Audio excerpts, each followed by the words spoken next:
Bonsoir Jean-Rémy. Bonsoir Jean-Baptiste. Le Parlement européen qui tente de mettre un frein à la spéculation financière, on est tenté de dire enfin. C'est une grande première aujourd'hui, effectivement. Pour la première fois, l'Union européenne a voté une loi qui interdit la spéculation sur la dette des États européens.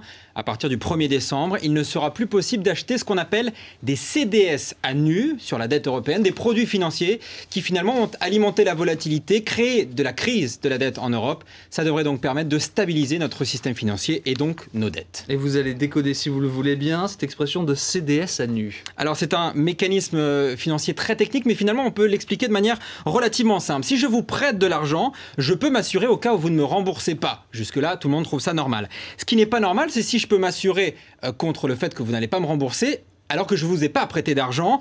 Dans ce cas-là, je spécule juste sur le fait que vous n'allez pas me rembourser. Je vois que vous suivez. Ça crée donc le doute et plus personne ne veut vous prêter de l'argent. C'est exactement ce mécanisme qui existait au niveau des dettes des États avec des milliards d'euros en jeu. Les produits qui sont donc grandement responsables de la crise que nous connaissons depuis plusieurs mois, la déroute de la dette grecque, portugaise ou italienne. On pouvait jouer sur une dette sans la détenir. On pouvait donc juste déstabiliser un pays et juste profiter de la crise. Ça, ce sera donc normalement terminé. Et comme à chaque fois qu'il y a une bonne idée, la question qu'on se pose, c'est pourquoi est-ce que ça n'a pas été fait avant? Eh bien évidemment, ça aurait été trop simple. C'est une vraie question. Ça nous aurait évité beaucoup de problèmes. Les investisseurs sont contre car ce genre de choses, eh bien, ça ramène beaucoup d'argent. Ils ont donc fait en sorte que ça freine. Certains pays l'avaient fait au coup par coup, mais c'est la première fois donc que ça se passe au niveau européen. On notera juste que le rapporteur du texte, il est français. Il s'appelle Pascal Canfin. C'est un élu écologiste. C'est peut-être la preuve que le marché et la politique peuvent reprendre la main sur le marché.